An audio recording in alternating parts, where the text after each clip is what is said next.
I was speaking to a woman on the phone that I've been working with for about 2 years this morning, and she shared a really cool story with me that I had her do an exercise. She told me I had her do an exercise, I don't know, 8 or 9 months ago. That was called the up leveling exercise, which I'll film another video about. But essentially, you take your life and imagine that your life is at base point or level zero. And then you have to say what would be true for your life to get to a level one, level two, all the way up to a level 10. In other words, what do you need to see in order for your life to be up leveled? She shared with me that at a level 10, she had written that she would be working from home. But at the time, that was an impossibility unless she would have quit her job and had a different one. But at the time, working from home and the job she had was absolutely not possible. And then she said, but I'm speaking to you today from my home office.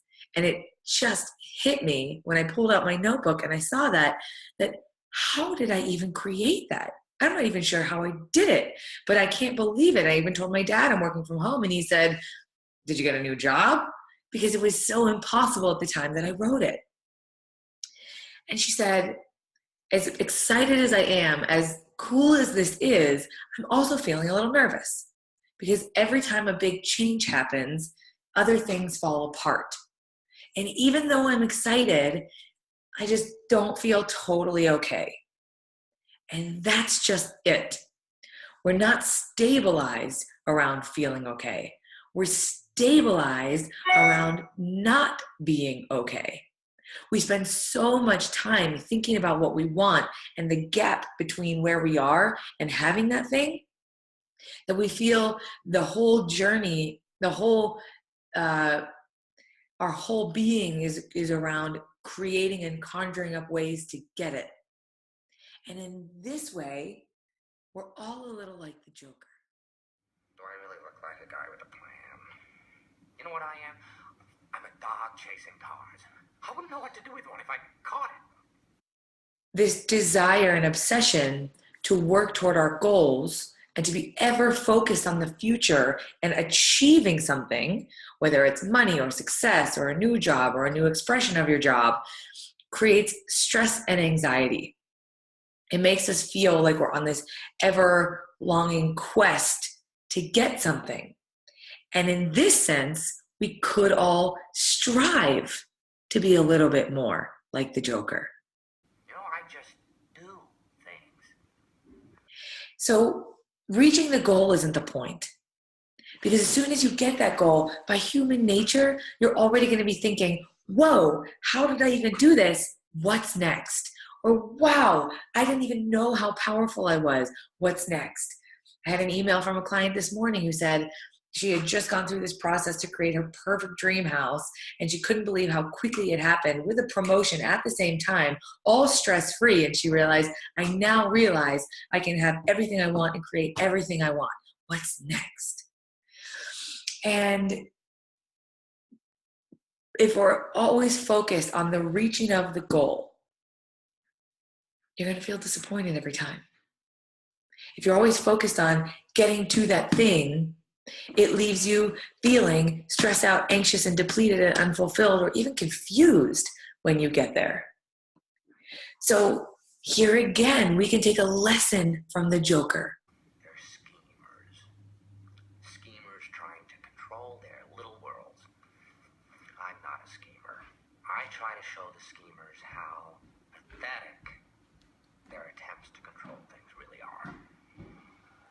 See, the Joker just does things. He recognizes he's like a dog chasing cars. He wouldn't know what to do if he caught one, right? It's like, I just do things. The Joker wants to incite chaos. So to incite chaos, he just is chaos. He doesn't care about the people he blows up. He doesn't care who it is or what building is or what the consequence is. To the Joker, the only thing that matters is what is created in the process of reaching the goal, who he becomes as he tries to reach the goal. So the thing is, a goal is not a place to get to. A goal is a place to come from. A goal is not a place to get to. A goal is a place to come from.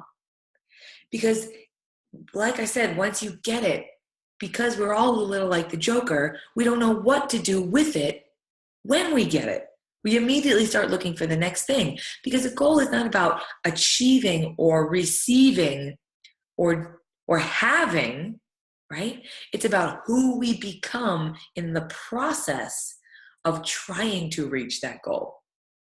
A goal is not about having or receiving or achieving. It is about who we become in the process of reaching or not reaching that goal. Right? It's about the process. It's about what that goal brings out of you as a person, as a professional, as a coach, as a mother, as a professional. And so with the woman that I was speaking to on the phone this morning, we flipped it. Said, now that you have everything you want, now that you've created everything you wanted to create, instead of saying, what's next?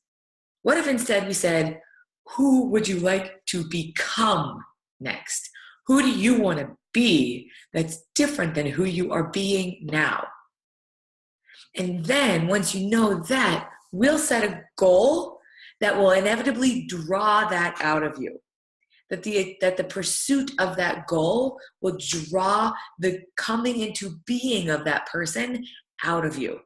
So whether you reach that goal, whether you have that thing, whether you achieve that success is completely irrelevant. We're only setting that goal in the sky so that you can walk toward it and evolve as that person.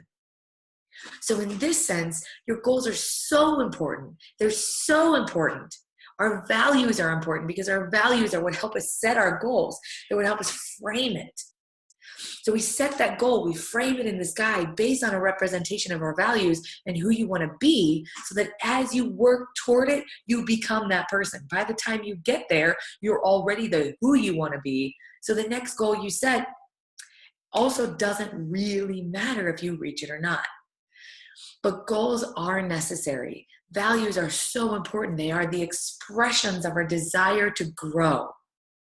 And when you have that desire to grow, you can't always make that movement without the goal. You need the goal.